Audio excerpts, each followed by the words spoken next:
My name is Tony Otero, and I drive a 1977 Porsche 911, wide body. I guess it all started out when I was a kid. I used to play a lot since I was a single child. I used to play a lot with slot cars, preferably like AFX cars.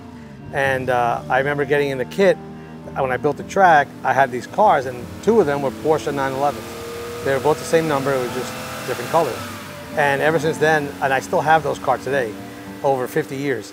And I just love the body line of the 911, and I was hoping someday I would be able to get it. I never knew that I could. I just, you hope and wish as a kid, or even as a teenager growing up, that you can afford to get one. Of course, back then, the money that these guys were getting were like anywhere between $15,000 and $25,000. And obviously, when I first got my license, it wasn't a choice. I didn't have a choice to, or affordability to get one growing up in inner city New Jersey. So, but I stuck with the dream of hoping I can get a car of that body style.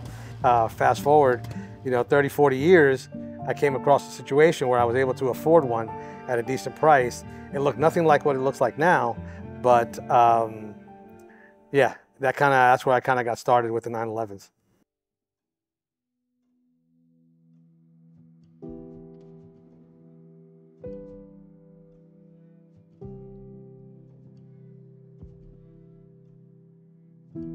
So back in the day, it was basically a Craigslist find.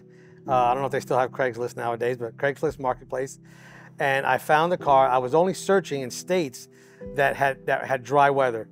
So that means New Mexico, Arizona, California, Southern Oregon. And I came across this vehicle on a Craigslist ad, sight unseen, out of Fresno, California, back in like 05, 04. So driving this car for me is like nothing else I ever feel. I mean, especially out here in the dry weather. I relocated here from Seattle, originally from Jersey, but being out here and the weather being the way it is, the tires are a lot stickier. I'm able to drive it. I drive it pretty much as fast as I can, wherever I can.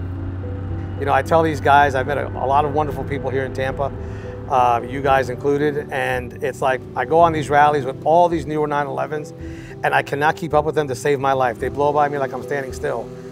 But the catch for me is when we do stop, all the attention is given to her.